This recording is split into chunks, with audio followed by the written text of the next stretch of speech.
forth indestructible and burns for you.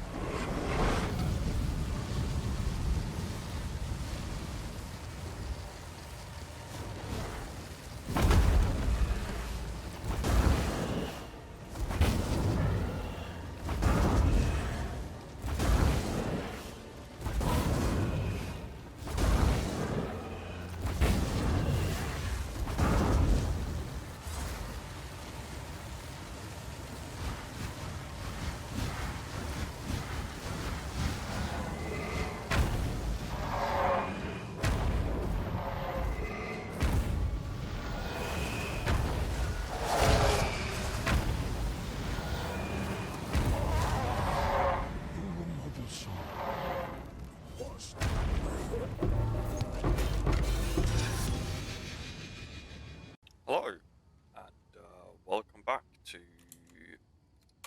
this build guide this time around, where I go through the build properly in detail. This is the Incinerating Pathfinder, which I made a video of just the other day, but now it's more or less kind of min-maxed in the way that this game allows, since crafting maximum modifiers isn't really a thing. It's more like RNG based. So normally, when you walk around and you cast spells or attack, you get a movement speed penalty. That's very severe. The reason why playing Pathfinder and on the ranger side, well, dexterity side of the tree, evasion side, because now it's not only attributes that is based, we can get a modifier which says less movement speed penalty from using skills while moving from the Pathfinder itself, and we can also get reduced movement speed penalty on these two places here. This allows us to move at, depending on your boots of course, 30 to 35% preferably, and almost have the same movement speed even when casting.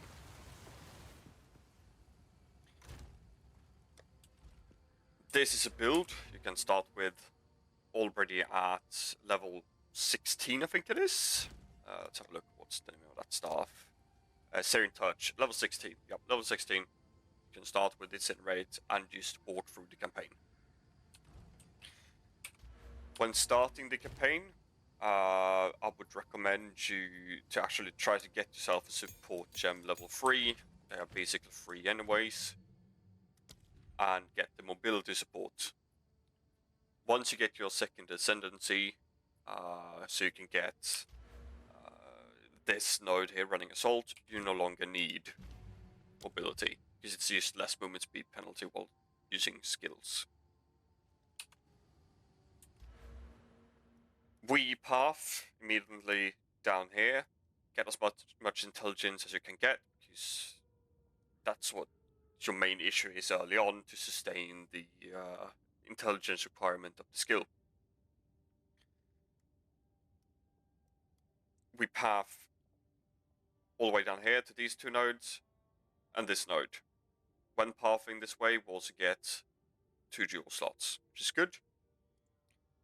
We path up here, grab this node, which will also help us to get the strength required for the helmet that we are using. We get a mana cost reduction, double evasion for body armor, less movement speed penalty. Less mana cost of skills, fire damage, curse, slows, spell damage, reduced cast speed, which is a good thing. We'll come to that later. Mana recovery rate, you might not need this at the very start, so you could take this last once you notice that your mana is actually going down when you're casting. We'll go up, grab double curse, and then the fire damage. You should be around level 90 when you have these mandatory nodes. 88 to 90, which is a realistic level. All the points after that will be this jewel node here, and at level 94, this node here. That's a tree. So I'm just going to go through the Pathfinder Ascendancy and why this build is probably one of the most quality of life builds out there. So to begin with, our speed is unaffected by slows. Everyone is complaining that temporal chain maps are impossible to play because you're so slow, you move slow, you attack slow, you cast slow, everything's terrible.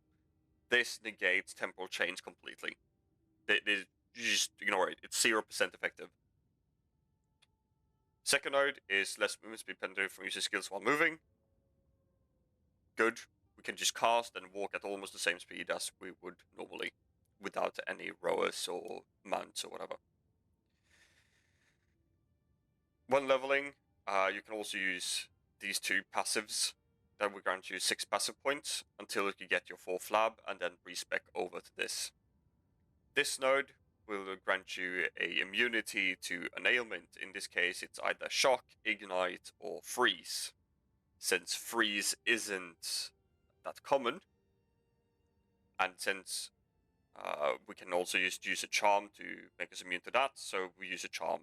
So we choose to be either immune to shock or immune to ignite. Both had its ups and downs. I just took shock, but I think honestly that burning ground is more annoying, so maybe immune to ignite would actually be better, so you don't have to chug potions every 3 seconds when doing maps. Our last one is 30% of evasion rating also grants elemental damage reduction. This is kind of big. So this build is stacking intelligence just to maintain this skill. You need a 205 int to even sustain, in my case, level 33 Incinerate. And since this is such a big defensive powerhouse, we kind of need evasion rating on our gear. So the rest of the gear is high evasion, and high evasion.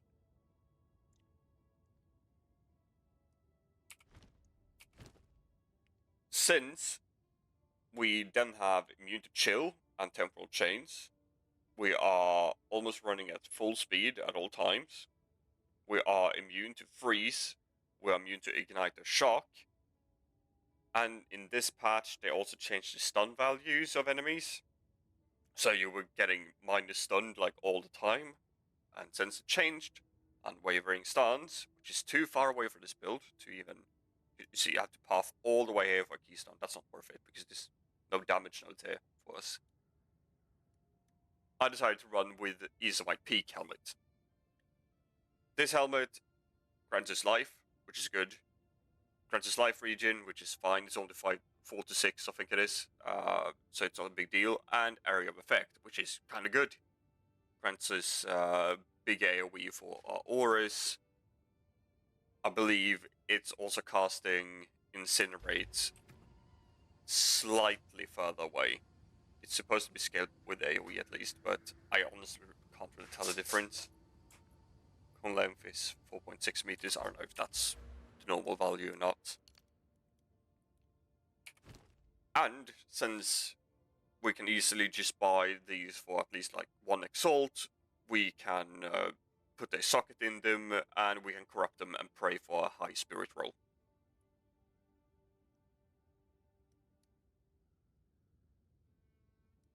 So, to recap, slow immune, we are almost movement speed penalty immune, we are fire or, well, ignite or shock immune, we are freeze immune, we are minus stun immune, and we have elemental damage reduction. Just from our passive tree itself, it's that good. The only downside with being stun immune in this case is that we can't dodge roll. But since we are using temporal chains in a curse set together with this node, which then hinders all nearby enemies, that makes the enemies very slow. Like normal enemies, 20% slower, and bosses, since they have reduced slow effect, they should only be slowed by maybe 5 to 10%. It's not that much, but it's enough for you to be able to just circulate random, and they can't really hit you. There are some exceptions, of course. Now, in the very recent patch, they changed so that it should be less stunned, well, less minor stunned in general. So maybe this helmet isn't worth it anymore. I haven't really looked into what I should replace it with, but it should probably just be another bra with more evasion. Probably. And life. Resistances if you want. And then move the spirit from the helmet to the body armor. That's also an option. Because then you can also dodge roll all the very dangerous attacks that bosses have. So specifically pinnacle bosses. To go over the gear, the wand is where the majority of the damage comes from. We want damage as extra fire, spell damage, fire damage, mana regeneration rate if you hate chugging potions, which I do, and +5 to all fire spells, or +4 to all, it's fine. It's just one level. It's more DPS with +5. But +4 all spell skills will be cheaper, and it will also help us with our Wisdom Presence and Blasphemy, and our auras for that case, in that case as well. Focus in this case, because we just want damage, is spell damage, fire damage, +2 to all spell skills, some resistances, and mana regeneration rate. Preferably, I would like mana instead of energy shield, but I take what I get. Amulet, life, spirit, all spell skills, some int, and resistances. +2 will do you just fine, +4 will do fine here, but +2 is kind of mandatory here. So normally your Incinerate level should be around level 28 to 33, depending on your gear. I was trying a fire version of this build around, and then I put it into Path of Building and noticed that the Chaos version is doing so much more for us. So our next mandatory item is a Black Flame. This makes all of our ignites still deal fire damage, but enemies take the ignite as chaos. This isn't the damage conversion, it's enemies have ignite damage taken as.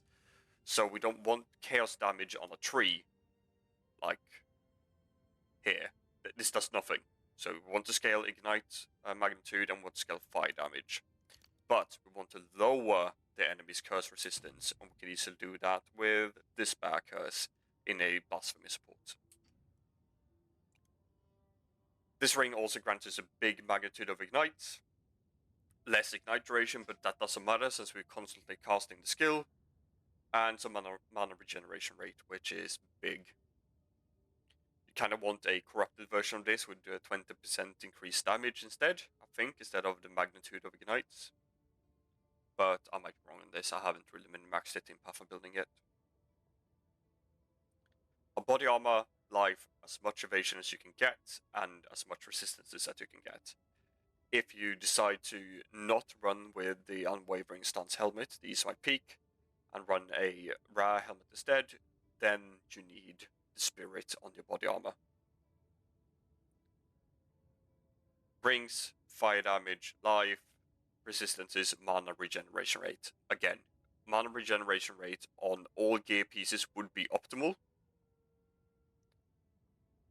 Just because the channeling cost is so high at level 33 with inspiration, for that matter, it's still 188 mana a second. If I replace it with a DPS version, it's 269. I can't sustain that at the moment. But if you can sustain it, which is possible, you just need more mana regeneration rate and higher mana pool, then you don't need inspiration and you can just take control destruction instead. For our support, we have considered casting. Less cast speed is good because that makes us cast the spell slower, which means lower mana cost. So this is a buff. 35% more damage, good. 10% more damage per second spent channeling, up to 40%. So after 4 seconds of channeling, we're at 40% more damage, good. After moving 2 meters, we deal 40% more damage. We move that all the time and just hold down -1. It's good. 75% more magnitude of ignites. Magnitudes, I believe, is like 10% of the base hit is dealt as the damage over 4 seconds. So let's say we deal 100 damage and we inflict an ignite. That should be 10 damage a second over 4 seconds. So 40 ignite damage in total, that is. Now magnitudes increases this threshold. So let's say we have a 100% increased magnitude. That means that we should then have 20% of the base damage in this case. So then it will be 20 fire damage per second over 4 seconds. Or how long the ignite lasts in general. Since we have so much increased magnitude on the tree from our jewels, we have, let's see if I can find jewel here, magnitude of ailments, magnitudes of ignites, magnitudes of ignites, magnitudes of ignites. I believe there's even more down here, magnitude here. We have a magnitude here on these small nodes. We have quite a bit of magnitude, and our black flame grants us 50%, which makes 75% more magnitude. It's a multiplicative with all this increased. It's big, really big. And last support will either be control destruction for more hit damage, because apparently that works. I don't know how. I know someone said in my previous video that the skill doesn't hit, so it doesn't work. But if I put this in, you see the damage goes up. And it specifically says hit damage. So it works. So control destruction as the last support, or inspiration for less mana cost. Mandatory uniques, as I said earlier, is Black Flame. And eventually, when you can afford it, presumably, it's Ezomyte Peak. Ezomyte Peak isn't mandatory, but it's what I like for the most quality of life of the build. For our second skills, we have Withering Presence, which makes enemies become withered every 1.5 seconds-ish. Withered is a debuff, which makes enemies take increased chaos damage. As I said earlier, Black Flame makes enemies take the ignite damage as chaos damage, which means we then get, how much damage is this? 5%, 50% increased damage taken after you stood next to them for 10-15 seconds-ish, depending on your Withering Presence level. Supported by Persistence, just to make the Wither effect last longer. Clarity for more mana regeneration rate. Chaos Mastery for +1 chaos skills, just to make the Wither debuff apply faster.